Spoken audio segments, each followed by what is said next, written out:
The regular meeting of the Minneapolis Public Health and Safety Committee from March 30th, 2022 will now begin.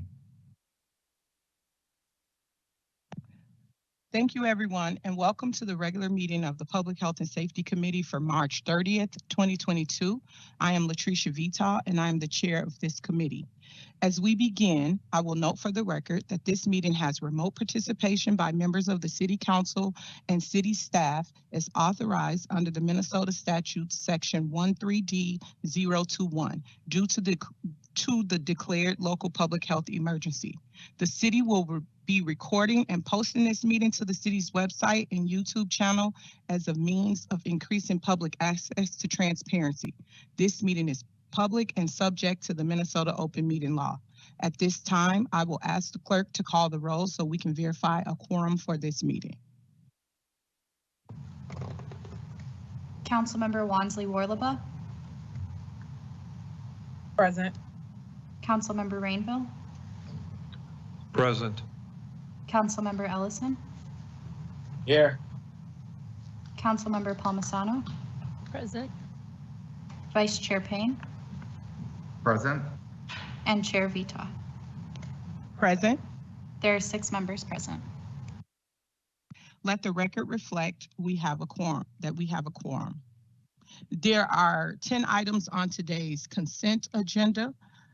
Item 1 is authorizing a contract amendment with the Minnesota Bureau of Criminal Apprehension for Human Trafficking Investigations, Crime Analyst Support.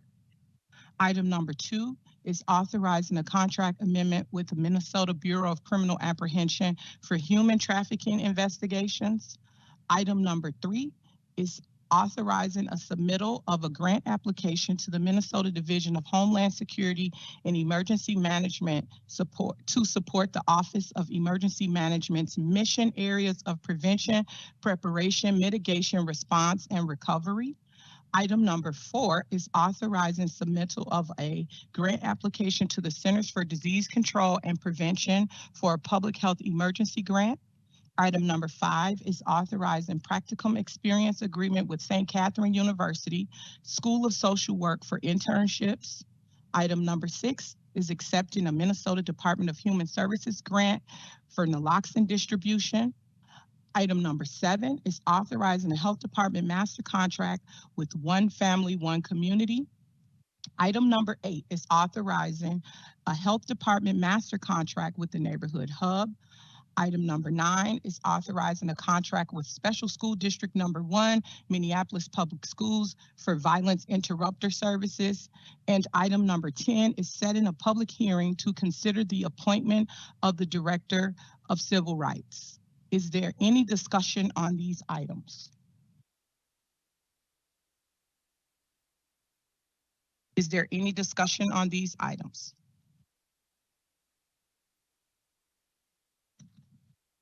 Councilmember Wansley-Warlaba. Thank you, Chair Vita. I just had a couple questions regarding item 1 and 2, and actually 7 as well. But in terms of items 2, it would be really good if we have any staff who can speak to the efficacy of this task force. You know, I recognize human trafficking is a significant concern, and I'm glad to see that we're taking it up here in collaborations with other, governmental jurisdictions, of course. Always interested to know how MPD strives to deliver effective supports in areas like this.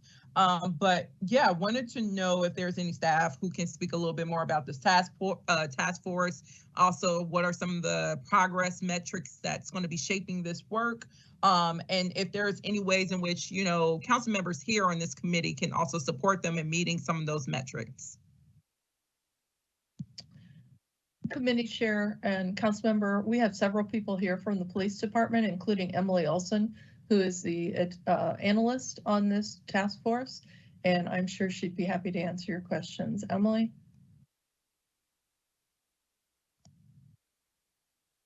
Hi, I'm Lieutenant Olson. I'm the sex crimes lieutenant. Also, I'm the lieutenant of the Human Trafficking, Sex Trafficking Task Force, as well as the Predatory Offender Registration Unit.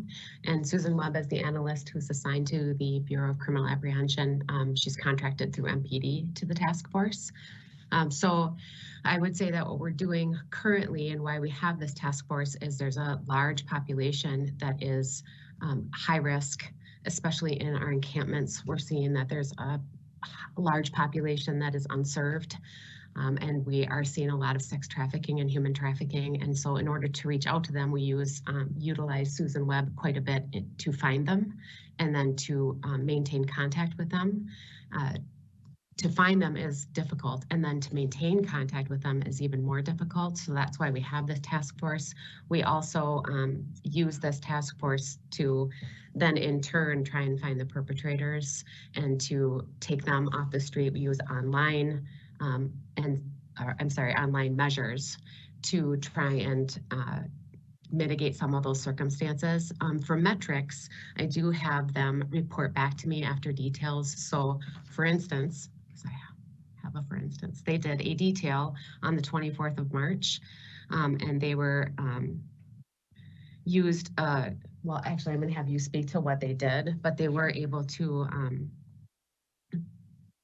arrest 4 people, and they did that through Ramsey County. So they do it through multiple counties. It isn't just Minneapolis or Hennepin County. They do go throughout the state, and they do these details, I would say on average about once a month, to try and use the perpetrator rather than the victim. But most of the time it comes through our reports as well as reaching out through other social service agencies. And then additionally, we do have like numbers that we could show as far as we get tips from various sources. And then we also have cases that are what the charges come out of, usually charging the traffickers. So we do have those kind of things, those numbers as far as metrics goes that we could show. And we've been a part of this task force for the last 4 years, and we were primarily funded by OJP grant funding.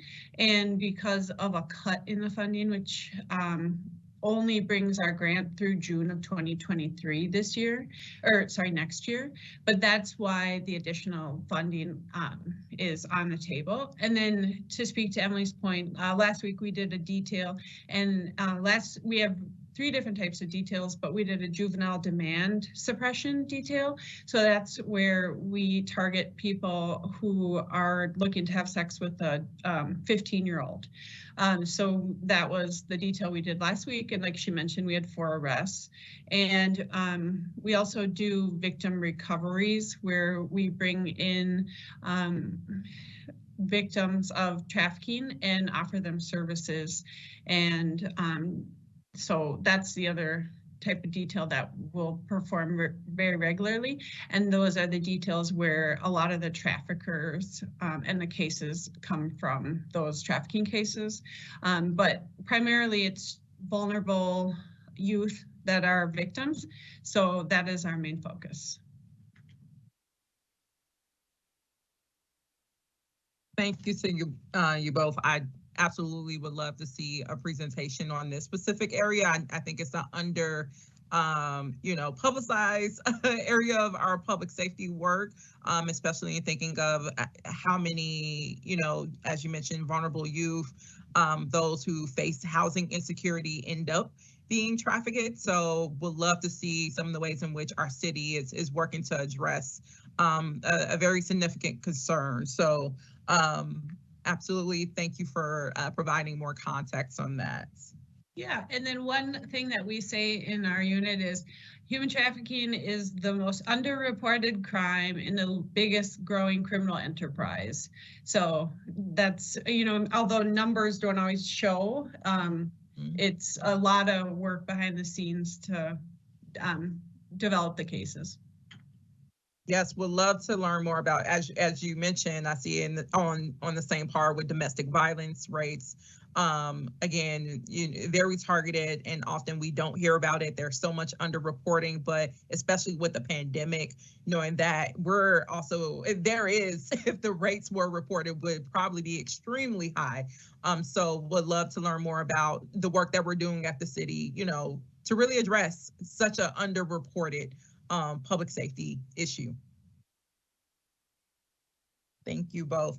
And then I had another question about item number 7, if there's staff on, or have we not gotten to that one yet? Oh, no, Oh. thank you, council member. I believe we have staff on for item number 7. Thank you so much, Chair Vita. I just had a clarifying question. If staff could speak a little bit more about the program. Of course, I went on the website, but noticed that there hasn't been much information updated on it about the program since 2017. So would love to learn a little bit more about like the current leadership, the programming that's being offered, what's currently the funding streams and services that they provide, especially, before we designate them as an eligible provider. So wanted to see if some staff could speak to that because I couldn't find that information on the website. Thank you, council member. Is there someone from the health department here that can answer the council member's question? Yeah, Chair Vito, this is Councilmember Wansley-Borlova. This is Josh Schaefer from the Health Department. Just so I'm looking at the correct number on the agenda, this would be the master contract with One Family, One Community, correct? Correct. Thanks. Okay. So I don't know if I can specifically address anything that's programmatic, simply because the master contract, as we establish it, is just an administrative tool that tells us that an organization meets the administrative and eligibility criteria, can meet the city's insurance standards and compliance with procurement policies, and then allows us to go forward with contracting with that organization at such times as we would have funds available for a specific program. So this master contract itself does not guarantee any funds to the organization. It simply allows us to contract with them when funds would become available up to that listed not to exceed amount of $1 million through 2025.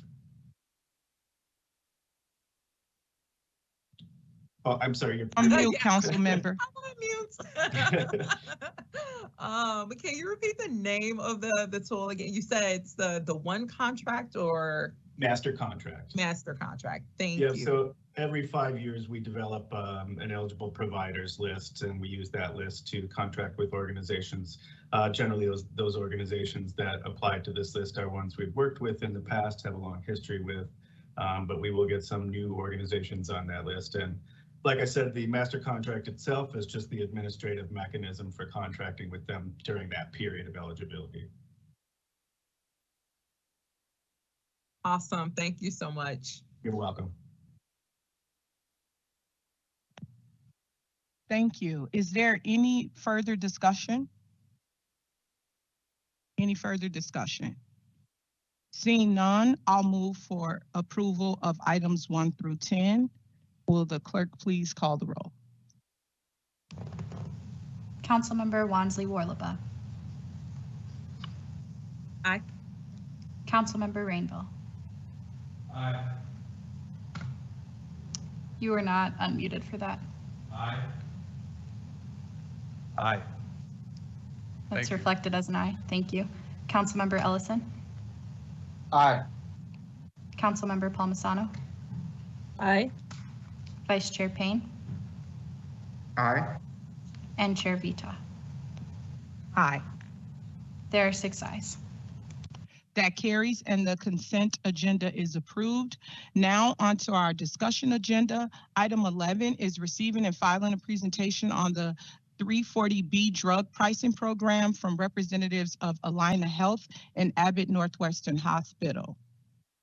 And we're going to have a presentation. Thank you all for being here. Take it away. All right, good afternoon. Thank you, committee chair and council members. My name is Jeremy Inger. I'm the 340B program manager for Allina Health, and I'm here today with Allison Pence, the director of community engagement for Allina Health, and Tony Collins-Kwong, the director of strategic sourcing for Allina Health. We're here today to provide our annual presentation in relation to the Memorandum of Understanding that Allina's Abbott Northwestern Hospital signed with the City of Minneapolis on July 1st, 2020, as required by HRSA, which is the agency that oversees the operation of the 340B drug pricing program. This Memorandum of Understanding is a part of the 340B drug pricing program eligibility criteria for participating covered entities. and it helps ensure Abbott Northwestern continues to have access to this vital drug pricing program that aids in the work being done with the indigent, uninsured, and underinsured in the community. Next slide, please.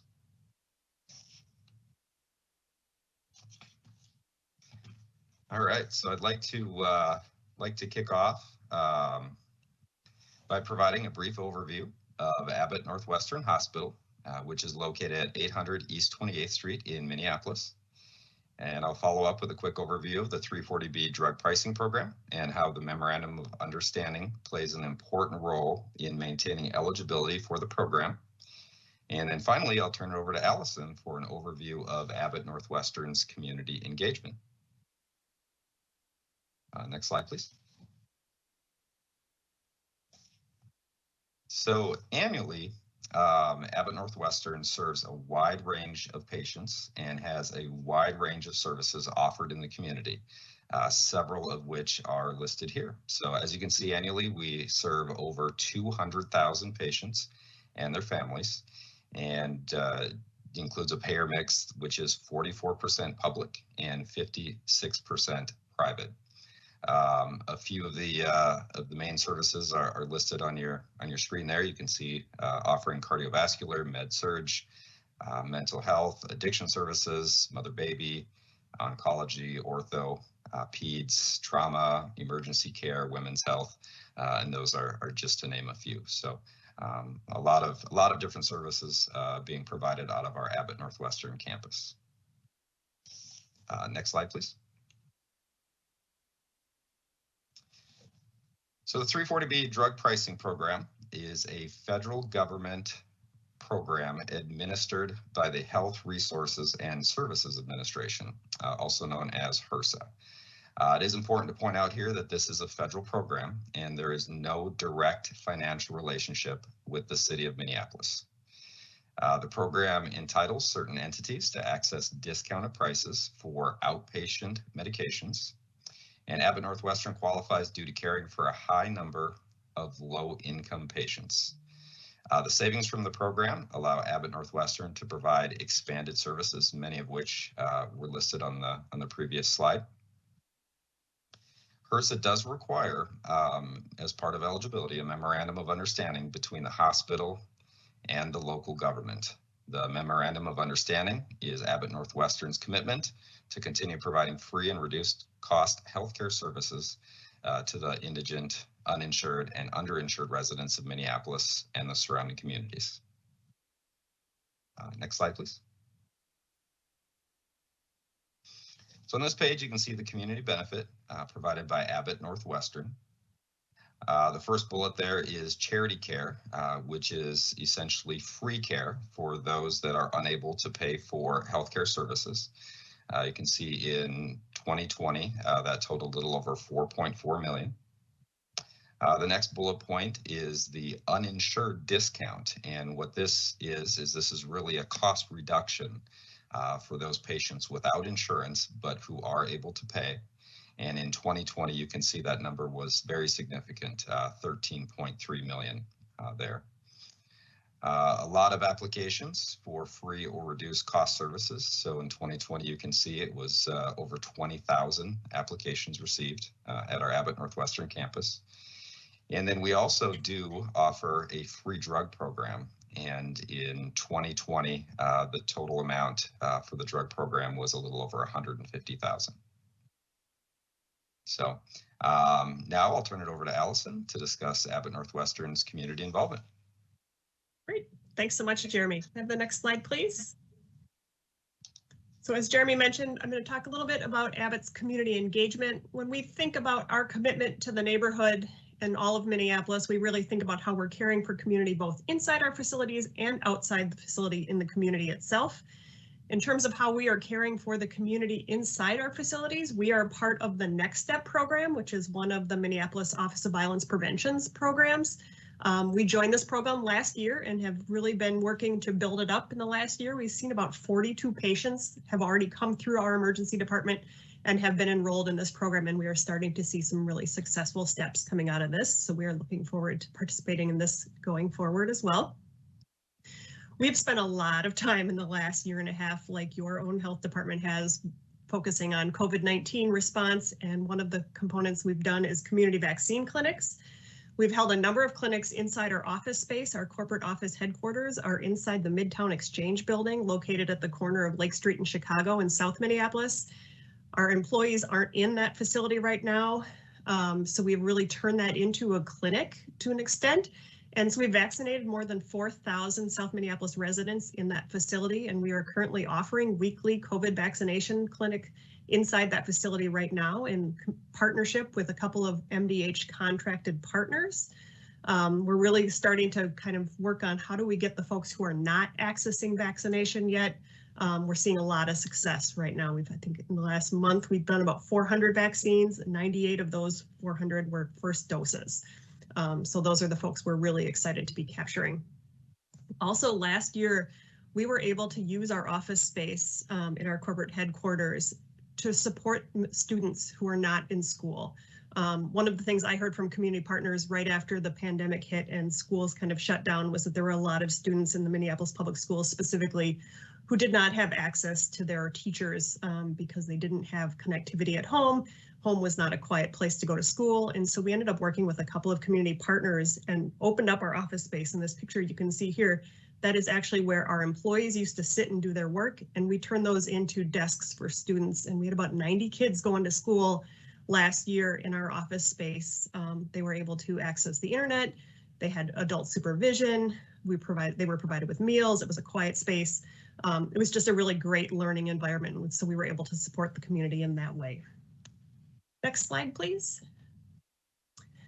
In terms of how we care for community in the community itself, one of the partners we have had a long time relationship with is the Backyard Community Health Hub. This is a partnership with the Cultural Wellness Center, which is a long South Minneapolis nonprofit organization. We work quite closely with them, really looking at kind of chronic health management. And so we've had this partnership for almost 15 years at this point, and we are a strong supporter of that program. We are also run a program called the Early Youth Eye Care Program. The EYE program runs out of our Phillips Eye Institute. We screen all of the students in the Minneapolis public schools for vision issues. They get screened every other year. So last year we did about 16,000 vision screenings. Any students who screen positive for needing an intervention for a vision related issue is either referred to a follow-up care through their own insurance, and if they don't have insurance, we bring our Kirby Puckett iMobile out and we'll provide them any needed vision services on site at their school. If they need surgical intervention, we provide that in our facilities free of charge.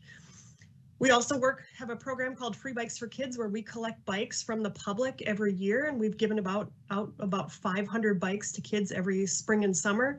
We are gearing up to do that again this summer. So last summer we worked quite closely with the Minneapolis Park Board and distributed bikes through the Park Board. This year we're going to work quite closely with the Park Board again and folks on the Greenway and really get bikes into the hands of kids who live near the Greenway by our campus. And then we've been a proud supporter and longtime partner of the Midtown Global Market. We see their success closely tied to our success, and so we are proud to continue to support them. Next slide, please. And so more than $22 million in cash. It's actually been donated to Minneapolis-based organizations, schools, and partners since 2009. Comes in at about $2.5 million a year is how much money we give out to organizations to allow them to do the work that they do in community, which we know supports the health of all of us. Next slide, please. And the other way we really are working at supporting the community is really the investment in our space and how that is going to help revitalize the Phillips neighborhood. Abbott Northwestern is in the process of going through a tremendous revitalization of the campus. We have been in this neighborhood for more than 140 years. Some of our facilities are quite old. And so we're in the process of upgrading our facilities. The three buildings that you see on the screen, the new central utility plant and the transportation hub are both projects that are in the works already. And the new surgical and critical care pavilion is something that will be coming in the next few months. You as council members will start to see these projects come before you for approval. And so just kind of, this is part of our commitment to the neighborhood. We've had many discussions with community about these projects, And as we have these conversations, we just reiterate our commitment to the Phillips neighborhood, how we are investing in our infrastructure and we will continue to serve this community. We also talked about how we will remain within our current geographic footprint. This is something that is very important to the neighbors who live around us. And we have maintained our commitment to them that we will not buy up any additional property and any facilities, infrastructure revitalization we need to do, we will do within our own footprint already.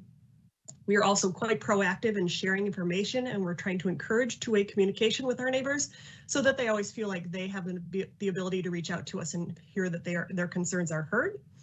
And we're committed to incorporating and advancing environmental sustainability. The transportation hub, the picture in the middle, is going to have a solar roof on it. It is going to have 20 electric vehicle charging stations inside of it. We are really working at our community, on our campus, to how are we improving the sustainability and the carbon footprint of the entire campus. We also are committed to creating work opportunities for our local community. I know this is an extremely important priority for the neighbors. We have heard this over and over. So we're also talking about prioritizing contracting with women and minority-owned business operations, local sourcing, workforce development programs. All of these are very important and are kind of a foundation of our revitalization programs. And finally, we actively work to help revitalize the Lake Street corridor and the surrounding area. Part of that $22 million that I mentioned in the previous slide, part of that is really focused on how do we support the community to ensure that all of us are healthy. And I think this is my final slide. So I think next slide is questions. Are there any questions for either of us?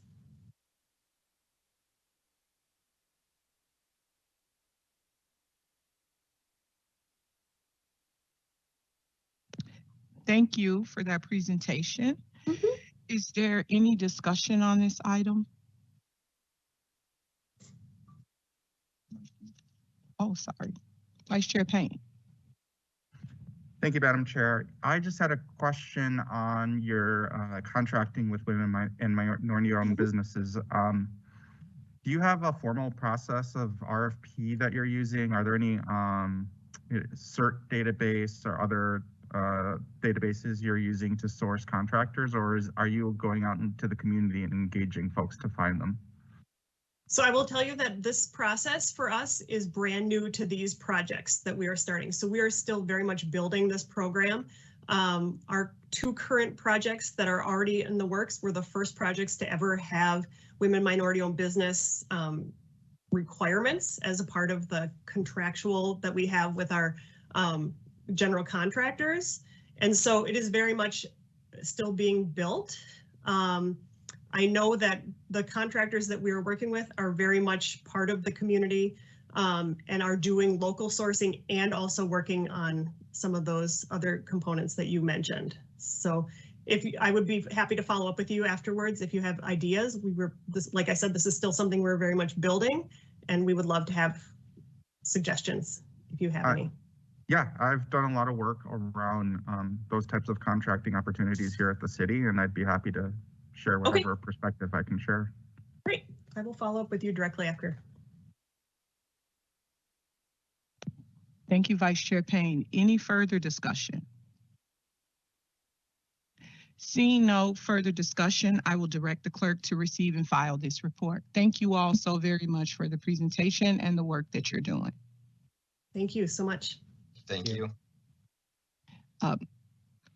On to the next item. Item 12 is receiving and filing a presentation from the Civil Rights Department Labor Standards Division. We have Brian Walsh here to kick off this item. Thank you, Brian. Yes, thank you. Good afternoon, Chair Vita, members of the committee. It's a pleasure to be here. My name is Brian Walsh. I'm the Director of Labor Standards Enforcement within our Civil Rights Department. Next slide. So I'm here to present an annual report of labor standards enforcement, the efforts of our division and the outcomes. I'm going to really quickly kind of gloss over the background, but just to remind you why we exist and where we come from and what is the information that I'm going to present today. And then I'll dig in a little bit deeper on what exactly it is that we do, both in outreach and really the meat of our work and our enforcement. Next slide. So to remind you, what are the city's labor standards? They are the sick and safe time ordinance, the minimum wage ordinance, the wage theft ordinance, freelance worker protections, and the right to recall ordinances. These are all relatively new, effective. Really, the first one was sick and safe time in 2017, and then about 1 year after that, every consecutive year since then, we've added other labor protections. The enforcement of each one of those ordinances is a complaint-based mechanism inside the Civil Rights Department, and that's what my team works on. This annual report is required by ordinance. That's why I'm here today, and I will in a moment get into the sorts of complaints that we receive and what we do with those. Next slide.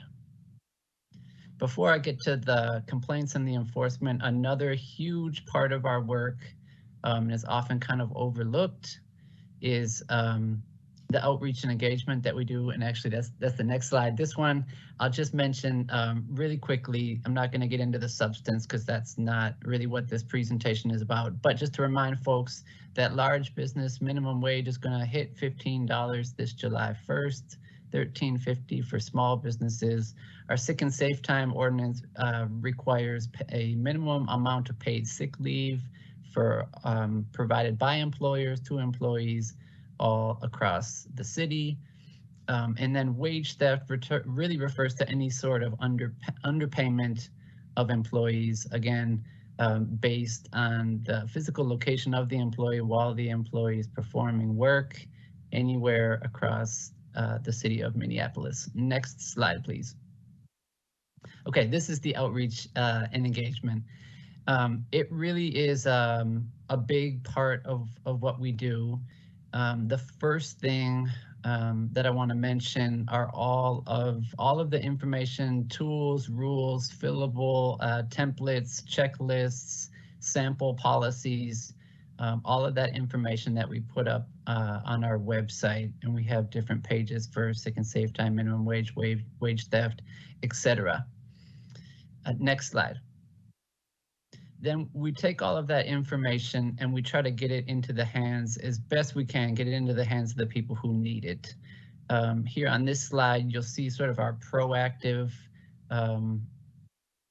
efforts to actually get out there in the field and raise awareness. In 2021, compared to previous years, we focused a lot more on sort of canvassing and proactive sort of site visits to a lot of workplaces, as opposed to previous years where it were more, I would say, presentations that were sort of broad communication. And in 2021, we focused a little bit more on sort of deeper levels of engagement. Maybe not as the total number of people reached is probably comparable, but probably a deeper level of engagement in 2021. You can see that those the overall number of events spiked a bit. Next slide, please. Then besides our proactive engagement actually at workplaces and in community, we also receive a lot of, and when we do that, we try to, again, drive questions and employees and employers to our website to find more information and really be able to dig into the details and answer their questions there with all the materials that we provide on the website. Then if employees or employers are not able to find their answer there, or they have follow-up questions, want to clarify, or oftentimes want to show us what their policies are and ask us or get feedback and assurance that they are in fact in compliance, many times employers and employees reach out to us, and that's what this slide captures. The top line is 2021. If you look across the top, minimum wage, sick and safe time, wage theft, the different themes, you'll see that sick and safe time sticks out as probably the most complicated of the ordinances that we enforce, and that's where we do receive most or the bulk of our questions. And over the years, we've received, since 2017, you can see year over year, there are fewer, thankfully, questions about sick and safe time from employers, which I take as a good sign that there are fewer questions coming in, although still many, but fewer and hopefully less, more clarity around exactly what is required. Next slide. This shows the web traffic, users, page views that we have on all of our websites. It's just sort of a shorthand way that I try to quantify what is the result of all of the effort that we put on outreach and education. And as you can see here, tens of thousands of views, page views in the range of 70,000 in 2021 and in the range of 50,000 users. So certainly information is getting out there. Next slide, please. Then changing themes, changing sort of roles of our division from that outreach and engagement, now looking specifically at enforcement. And again, it's complaint-based, which means any employee or really anyone across the city can file a complaint with our division, either online, by calling 311 or by walking into City Hall and filing with us in person. This here on this slide captures the number of complaints filed. You can see that it rose a bit in 2021. I think that is a direct reflection of the additional investigator that we added halfway through 2021. We now have a total of 3 investigators plus myself and 1 admin. Next slide, please. This slide captures the types of complaints that we receive. And what I would point out here on this slide is the left sort of third of those bars all illustrate or describe different types of sick and safe time issues or problems. And similar to a few slides ago where I was pointing out that we receive a lot of questions and clarification around the sick and safe time, the paid sick leave ordinance, here you can see that the most common complaint that we receive is also related to the sick and safe time ordinance. Next slide, please. This slide captures all of the complaints that we receive and shows you from which industries we are receiving them. And again, these are mostly, well, almost all complaints filed by employees alleging violations of their rights or their coworkers' rights. This, what I would point out on this slide, 2021 is in the lower left. Restaurant and food service is where we have spent really an outsized portion of our time. That is the blue part of the pie. However, as you move around to 2020 and 2021, the blue slice of the pie there gets quite a bit smaller, and that just, I think, shows some improvement across the restaurant and food service industry, and it also reflects the realities of the pandemic when many restaurants were closed. Next slide, please. This shows the outcomes of investigations, and 2021 is on the bottom. What I look for on this slide are the top 2 of the 4 bars, the purple and the orange, the top one. And what I look for is that the purple, that there are more settlements than there are claims that are unsubstantiated. What I think that reflects is a relatively good investment of our scarce enforcement resources, showing that where we chose to investigate, we did more often than not find violations and were able to remedy them. Next slide, please. This is sort of the takeaway of all of the settlements that we entered into with employers across workplaces for the entire year. The left half of the slide are the dollars collected, the back wages owed that we were able to collect for workers. And then the right side of the slide are the total number of workers that would not have received either sick and safe time wage, been paid all that they were owed or received the minimum wage, but for an investigation performed out of our office. And you can see during the pandemic in 2020, things really, the dollars collected, workers affected really dropped. And that's partly a reflection just in our sort of approach to enforcement during the pandemic. But then in 2021, it starts to tick back up. And final point on this is in 2021, it's over $100,000 collected, and that's all paid directly to workers. Over 1,000 workers received that money, back wages owed and penalties. Next slide, please. This is the final slide before I'll stand for questions. Just looking forward to 2022, the rest of this year. We work really closely with several worker centers across the city of Minneapolis that really help point us towards and act as liaisons between government, us, and the most vulnerable workers that are more likely to suffer from violations and more likely to suffer more egregious violations. So identifying not just where we receive the most complaints from, but where violations and the most egregious violations are actually occurring is a really, really important concept, really for any enforcement agency that has to rely on complaints filed. And we look to our worker centers to help us identify, again, where violations are occurring. We also work really closely with the federal and Minnesota Departments of Labor, the Minnesota Attorney General's Office, and the City of St. Paul, mostly partnering with them around outreach and engagement, but also increasingly in some of our investigations and enforcement.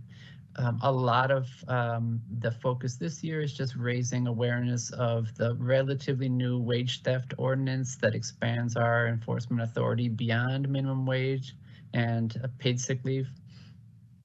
And then finally, always work very closely with our partners on the Workplace Advisory Committee, a cross-section of stakeholders that includes folks like representatives from Target, Main Street Alliance, Eureka Recycling, several worker centers, SEIU, AFL-CIO, etc. So I'll pause there, take a deep breath. That's all of the information that I have on slides, but I am certainly willing to answer any questions if anybody has any. Thank you. Thank you so much, Mr. Walsh. Is there any discussion on this item? Councilmember Payne. Thank you, Madam Chair. I just had a quick question on investigations. What do you think is the biggest limiting factor in terms of being able to clear, or I guess maybe a starting question is, do you have a challenge with investigations? And if so, what would be the limiting factor to clearing whatever backlog of investigations you have? Is it a lack of investigators or lack of awareness that employees and workers can actually file a complaint? Yeah, great question. Thank you, Councilmember Payne. We don't have a big backlog. We are really careful to sort of invest maximize whatever resources we have, just to spend every staff hour that we have and allocate them across all of the complaints that we receive, while also reserving time to work closely with our worker centers proactively. So it's not so much a backlog as it is true, and I think this is sort of what your question is getting at, that there are many more instances of wage theft and sub-minimum wage and paid sick leave that are occurring across our economy that we're not receiving complaints about. In other words, there's a lot of unresolved and uncollected back wages owed to workers. And so what are the barriers for us to do more and to get at more of that and sort of achieve higher levels of compliance across the city? I think the number one thing is just the capacity of the division. I mean, certainly raising more and better and deeper awareness is a really big part of it. And then, you know, and then being able to just conduct more investigations and more deeply and thoroughly conduct those investigations. So I guess to answer your question, the short answer is that capacity is really the number one, I suppose, barrier to doing even more. Thank you. Councilmember Wansley Warlebach. Thank you, Chair Vita, and thank you, Director Wash. I was really excited for this presentation. As many folks might be aware, I got to work very closely along with my fellow staffer, Celeste Robinson, on getting the 15 minimum wage passed, and that was a long fight. So I'm glad we get to sit here and celebrate the fact, you know, that it's going to be going to full 15, at least for large businesses this summer, and recognizing we still got way far behind on the wages that's actually needed for ordinary people right now, but really grateful for this presentation. Also, especially around wage theft, I had the opportunity to participate in a press conference yesterday with service workers at Blaze Pizza that worked with you all and basically getting an audit of their wages and discovered that they were owed, you know, $30,000 in back pay, along with, you know, earned sick and safe time hours as well. And to me, when you talk about this dynamic of capacity, just recognizing the appreciation for some of the workers' rights centers that you talked about, like Rock, Minnesota, played a pivotal role in stepping up as a co-enforcement with our civil rights department to provide those supports for our workers. And I know that, especially around the university area, where we're talking about underreporting, knowing that lots of students are probably also in a similar predicament where they're stuck in employment, you know, environments where they're noticing their wages are not acting up, their time that they're accruing is not adding up, and also and often aren't aware of the resources that's available for them. And even in the case of Blaze, it took a friend of one of the employees just raising, have you ever heard of Rock, Minnesota? You know, and saying, reach out to them. So, you know, any way in which our offices can be, you know, of support in raising the profile of these services to our constituents, especially those that we know are very vulnerable, you know, working class, especially Black women, students, who often face themselves in these very precarious, like, employment situations, so that you all are able to, you know, hopefully grow your capacity with the support of council to really make sure people are getting the full, you know, dignified wages that they earn and deserve. So I just want to say thank you for your work. I know enforcement is such an important part of many of these workers' rights policies that we're moving forward at the city. And of course, any way in which we can support the continuous enforcement of this, so that we can really be a worker-friendly city, I think, you know, the best. So thank you so much for this presentation. But I also had a quick clarifying question on the slide where you know, talked about, well, you did a breakdown of the year, you know, 2021, 2022, some of the industries, and in 2020 and 2021 specifically, we saw the other parts grow. If you can share a little bit about, like, what is actually encaptured when you speak of other, yeah, like, which industries is represented in that? Sure, yeah. Councilmember Wansley Warlebach, thank you so much for your comments and your question. In 2021, and it's we divide up all the industries by NAICS codes, which is just to say that there's a lot of them. And so if I tried to slice it into a million different slices, the graph would be hard to read. But the biggest pieces of other in 2021 were actually education jumped up, and manufacturing, retail most definitely, and probably those three were the biggest pieces of others. Certainly retail, and I know for sure education during 2021, which overall it is a huge part of the economy. So it's probably not a surprise that there are complaints coming from that sector. Are we talking about, like, higher ed or, like, K through 12 charter, like, yes, in what scope of education?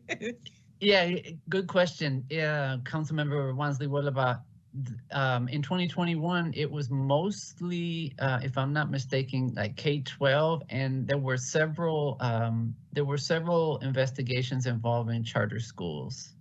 And I don't know if that was perhaps some employee organizing that raised awareness in that particular kind of subsector. But yeah, we definitely did some work there in 2021. That is really good to know, especially as a ward that has a high concentration of charter schools. Yeah, very insightful. Yeah, thank you for providing some clarity on that question and all the work you do. You're welcome. Thank you. Thank you, Councilmember, and thank you again, Mr. Walsh.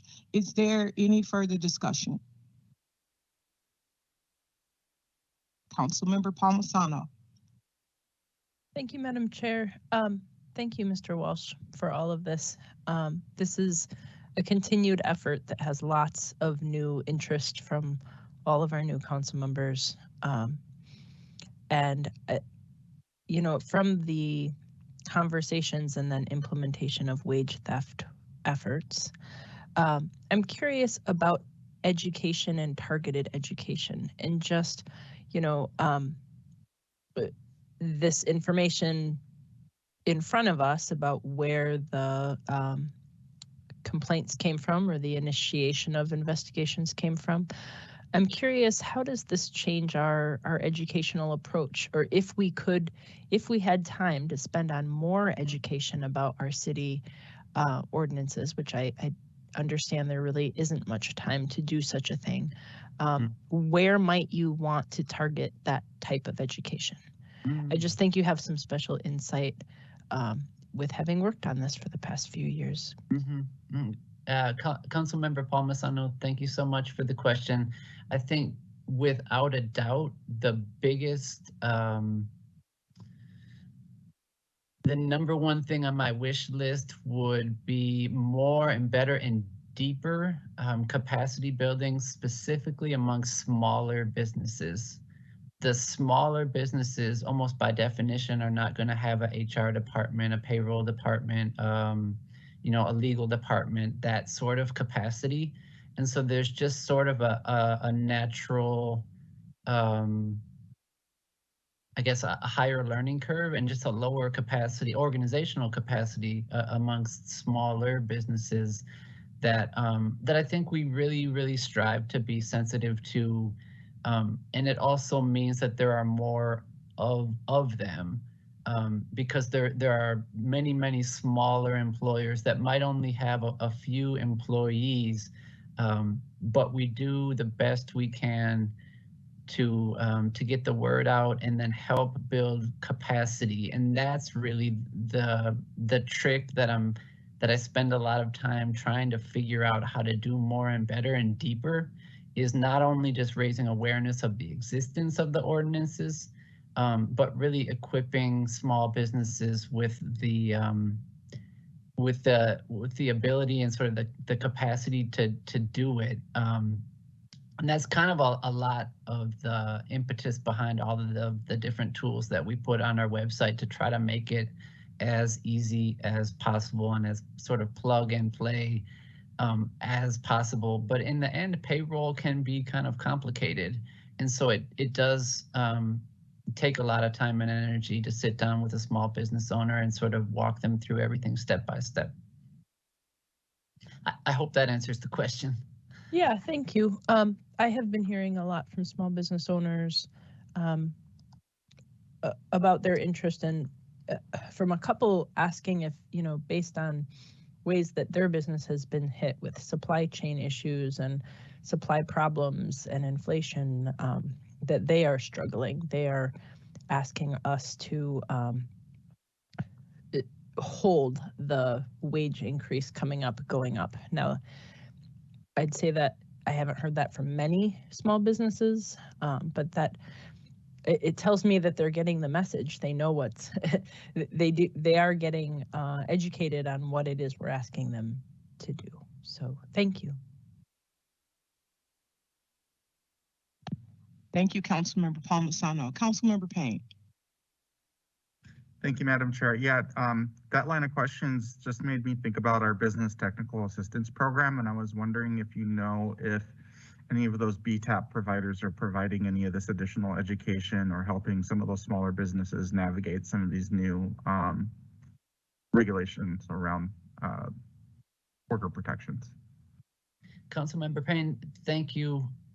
I do believe that the last year or two, there has been a real effort. I believe Davis Sensman is still a BTAP provider. I hope that's true, but they did add some sort of legal assistance. There might even be a special name for the sort of sub program of BTAP, but there is technical assistance. I know for sure that is available through at least one or two of the BTAP providers, specifically around legal assistance and compliance. So thank you for that question. I think that's a really good point. Thank you. Any further discussion? Any further discussion? Seeing no further discussion, I will direct the clerk to receive and file this report. Thank you again, Mr. Walsh. Seeing no further business before us and without objection, I declare this meeting adjourned. Thank you, everyone. Have a good day.